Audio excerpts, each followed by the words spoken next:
দেখুন আশিক সাহেব, আমরা ইনফরমেশন পেয়েছি আসামি এই রাস্তা দিয়ে যাবে, ঠিক আছে? ঠিক আছে। আমাদেরকে চোখ কান খোলা রাখতে হবে, বুঝতে পারছেন? অবশ্যই।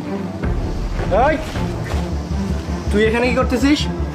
তুই এখানে দাঁড়িয়ে দাঁড়িয়ে আমাদের কথা শুনতেছিস, তাই না? না না স্যার, আয় তো বাসা কই?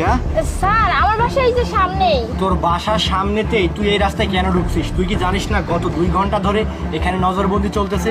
এই রাস্তা দিয়ে কিছু মাল পাচার হবে, সেই জন্য আমরা এখানে সিকিউরিটি দিচ্ছি।